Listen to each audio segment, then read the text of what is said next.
verdad me entusiasma mucho el tema, me entusiasma mucho compartir la mesa con ustedes. A mí me pidieron hablar sobre deporte y derechos, una reflexión desde la discriminación de género, y entonces yo lo que quisiera hacer es empezar justamente hablando de dónde estamos, ¿no? Porque creo que en las últimas marchas y en el COVID y en, digamos, los últimos años, hay ciertos temas en relación con los derechos de las mujeres que se han posicionado, pero nos cuesta trabajo saber si estamos en un grado de retroceso o de progreso, ¿no? Y empiezo diciendo algo que yo he aprendido de trabajar en instituciones para la igualdad y en contra de la discriminación, y es que entre más se sabe del tema y más se socializa el tema, más se siente la discriminación. Entonces, aunque a veces pareciera que estamos peor que antes, porque sabemos más, la verdad estamos mejor porque siquiera sabemos dónde estamos, ¿no? Y quizá ni siquiera sabemos dónde estamos del todo, pero empezamos a saber dónde estamos y eso ya es una buena cosa. Es decir, que una de las problemáticas vinculadas con la discriminación estructural es que es, por definición, un tipo de discriminación como es la de género, totalmente asentada en prácticas reiteradas a lo largo del tiempo. Eso hace que se convierta en la normalidad y que cuando queremos abordar el problema nos genera muchísimo trabajo poder incluso nombrarlo, ¿no? Entonces, lo primero que yo les diría, y para ir incorporando la perspectiva del deporte y la perspectiva del fútbol, aunque soy para nada una experta, pero de discriminación sí algo sé, es para mí una de las cosas más significativas es la creación de la liga y cuántos años tiene la liga. No quiere decir que haya empezó en ese momento el deporte, el fútbol femenil en México, para nada, tiene muchos años, décadas existiendo, pero sí hay ciertamente una movilización, digamos, global, que ha tardado mucho en rendir frutos. Uno pensaría que con los movimientos feministas de la primera o de la segunda o de la tercera ola ya hubiéramos visto revolucionado el mundo del deporte, y sin embargo, aunque va de manera lenta, ¿no?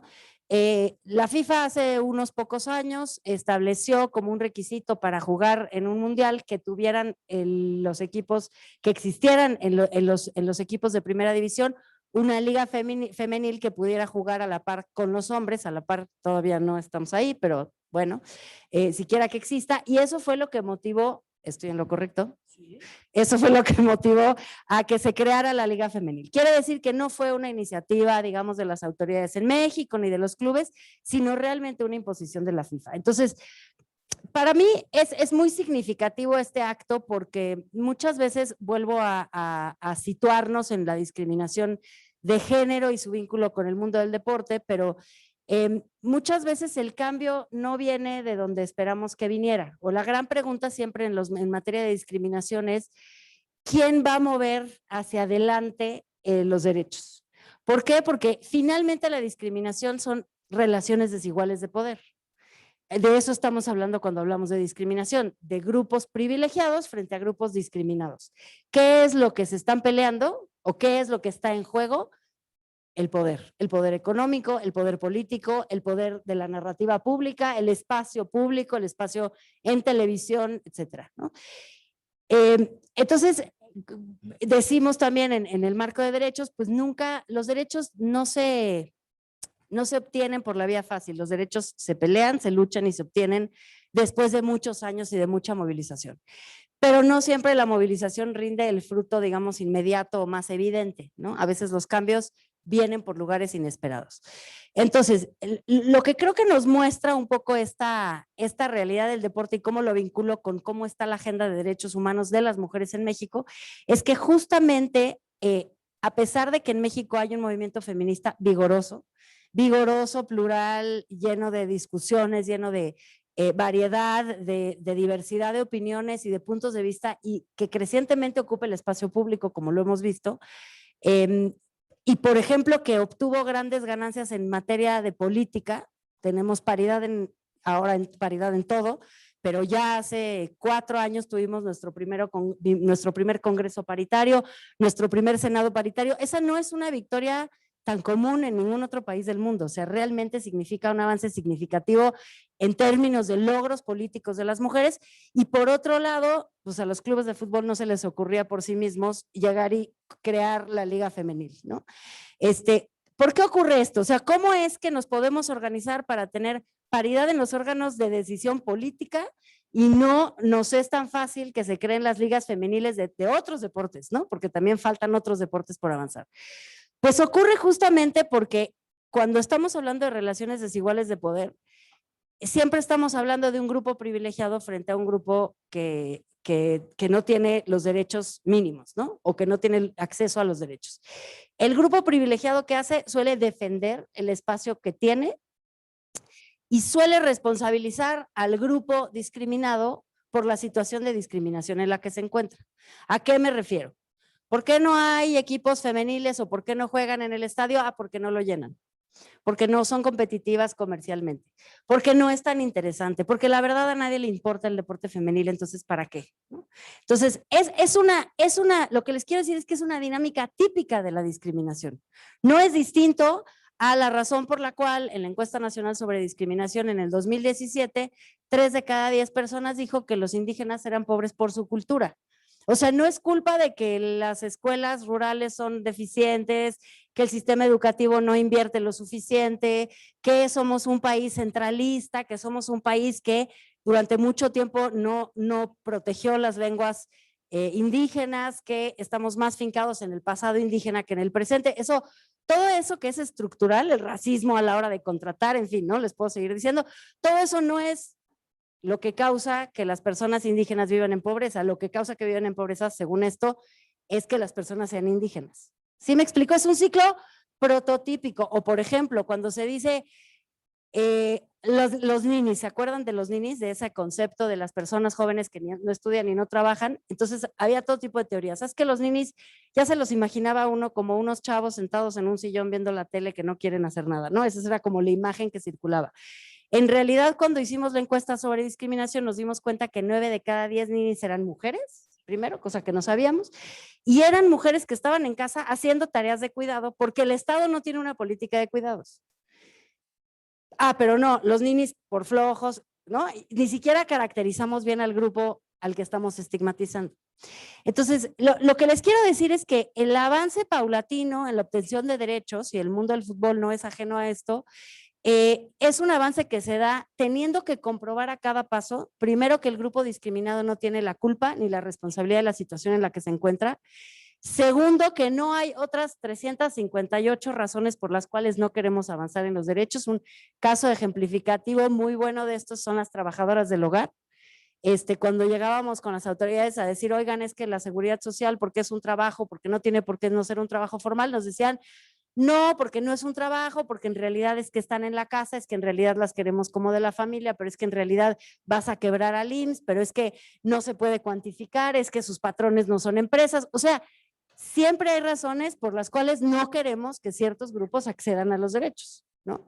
Y con eso también nos enfrentamos en el mundo del fútbol. O sea, realmente lo que vemos es que siempre hay 84,000 excusas para, otra vez, que las mujeres en el fútbol, ya que existe la liga, no tengan salarios iguales. Ahorita voy al tema del salario específicamente porque me interesa en lo concreto, que no tengan salarios iguales, que no tengan oportunidades comerciales iguales, que no tengan condiciones deportivas iguales, que no tengan acceso a servicios médicos iguales, que no tengan remuneración para partidos, digamos, equiparables, que no tengan medios de transporte incluso o equipo deportivo que les permita tener un desempeño profesional en el fútbol que ellas desempeñan, ¿no?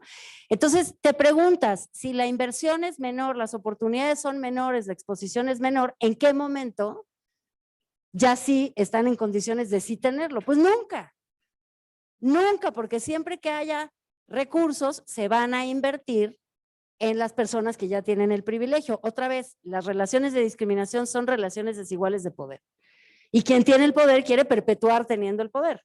Entonces, esto no es para decir que no hay salida o que todo está perdido, al contrario, ¿no? Es una invitación a mirar críticamente a la estructura del deporte como a la estructura social en general y a preguntarnos cuáles son las vías de entrada, cuáles son las vías de acceso y cuáles son algunas estrategias para atender el asunto, ¿no? Y sobre este tema del salario me detengo un poco porque a mí me llamó mucho la atención y hace poco escribí sobre eso en una entrevista a una futbolista mexicana de un muy buen equipo, ella muy buena futbolista, cuando alguien le preguntó, ¿y tú qué opinas de que no hay paridad salarial entre hombres y mujeres? Ella misma dijo, como si fuera un tema tabú, no, ese tema lo entiendo perfecto, es normal que a los hombres les paguen más, y ella misma repitió los argumentos del equipo, digamos, de por qué, ¿no?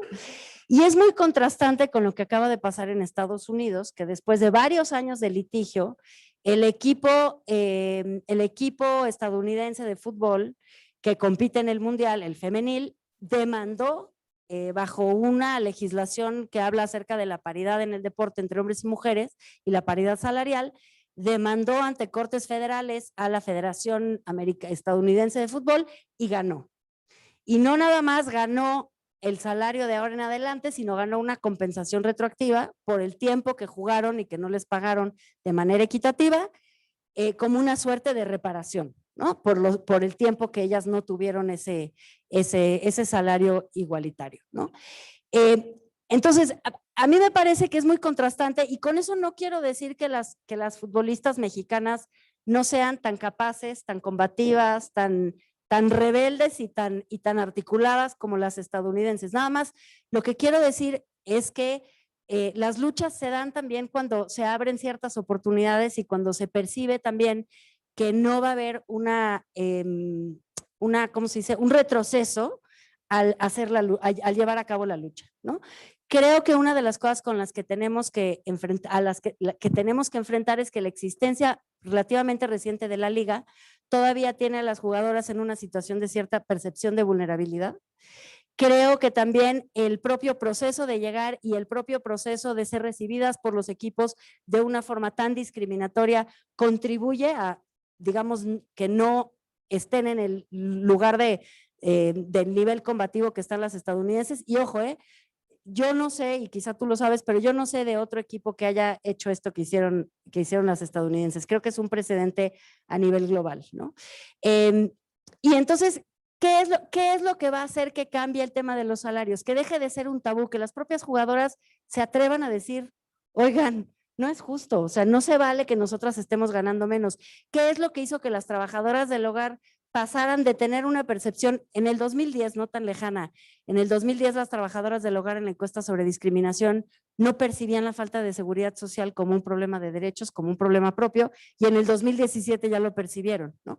Eso es lo que les decía al principio. El avance cualitativo es primero asumir que uno es sujeto de discriminación para después ponerse una meta de realizar una estrategia. Yo sí creo que en cuanto las futbolistas mexicanas estén en ese lugar, no las van a parar y van a lograr obtener sus derechos plenamente. Pero creo que en este momento hay otras vías de atención y de transformación que nos dan una buena perspectiva.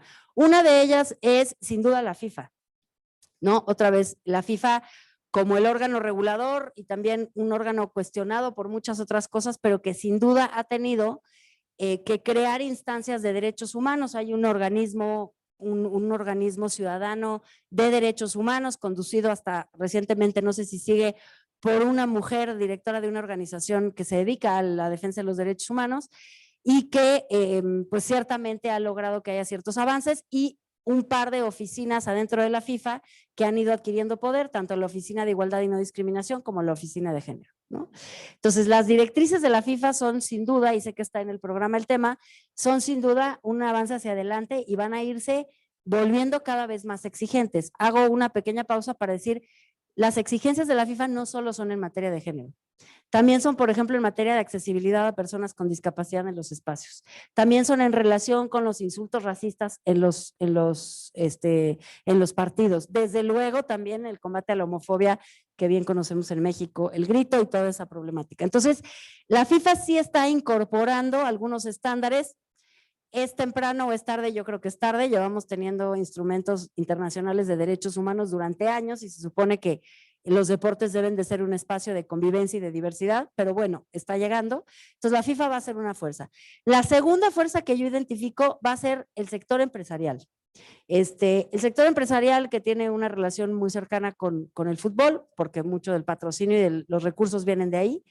Y realmente el sector empresarial está incorporando no nada más estándares de género otra vez, sino cada vez más programas de diversidad e inclusión. Por fortuna, y espero que así sea realmente, nos estamos moviendo de la lógica de la responsabilidad social corporativa, que era lo mismo que ponerte un barniz de buena onda, a empezar a cuestionar cómo las estructuras internas de las empresas tienen que cambiar para incorporar la diversidad y la inclusión. En ese sentido, creo que de manera, digamos, en un cierto proceso para ciertas empresas más rápido que para otras, sin duda las multinacionales más rápido que las nacionales, van a empezar a exigir que no haya diferencias tan bruscas entre hombres y mujeres como las hay hoy día en el fútbol. Y el tercero es la propia afición, ¿no? Yo creo que la afición, donde yo me quedé en las últimas cifras, que estoy segura que están actualizadas, 2/3 partes de la afición del fútbol en México eran mujeres. Eso de que solo a los hombres les gusta el fútbol, pues es algo que ya no existe. Pero también hay una generación, y eso también lo vimos en la encuesta nacional sobre discriminación, en donde las personas más jóvenes, abajo de 29 años, tienen mucho menos prejuicios, estereotipos y estigmas. Y son mucho más exigentes y mucho más exigentes y combativas en relación con lo que consumen, no nada más material, sino también de entretenimiento, que tenga pues perspectiva de igualdad, de no discriminación y de género, ¿no? Y creo que en ese sentido una renovación etaria, generacional, va a ayudar mucho a llevar hacia adelante la agenda. Va a haber un contexto de exigencia que no va a dejar remedio más que ir hacia adelante, y creo que lo que realmente les convendría a los clubes y a todas las autoridades deportivas sería darse cuenta antes, y en lugar de parecer que te obligaron, parecer que estás a la vanguardia. Y en ese sentido hubiera sido mucho mejor que la Federación Estadounidense les diera el salario igualitario a las mujeres antes de que los condenaran y quedaran como pues realmente pues unos violadores de la ley de igualdad en Estados Unidos, y creo que puede pasar lo mismo en México. Entonces, yo creo que lo tengo que dejar ahí porque ya me acabé mi tiempo, pero les agradezco mucho su atención. No, los medios tienen un papel fundamental que jugar. O sea, los medios tienen... FIFA, sí. Medios... Digo, yo creo que los medios construyen la narrativa. No, yo creo que, o sea, los medios, como sabemos, en esto y en todos los temas, construyen una parte de la narrativa.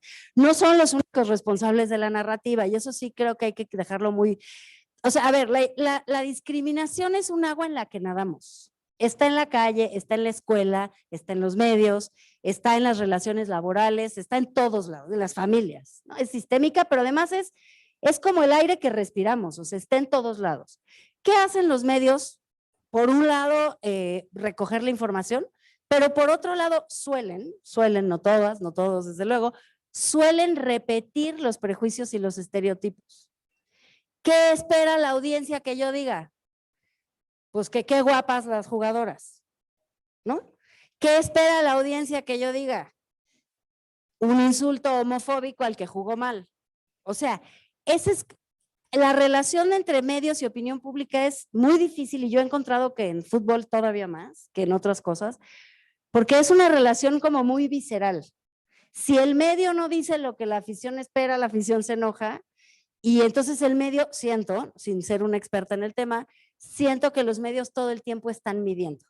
Por eso pienso que otra vez los medios pueden o no estar a la vanguardia. Los que se vayan quedando rezagados ciertamente van a seguir teniendo audiencia. Creo que eso es algo que lo que hay que vivir. Siempre va a haber una audiencia para gente que discrimine, así estemos muy avanzados, pero pueden estar a la vanguardia, y algunos de ellos ya se están poniendo a la vanguardia. Número uno. Y número dos, la exigencia de las empresas y de las audiencias de cierto bloque generacional va a hacer que se tengan que mover hacia un lugar más moderado. Gracias.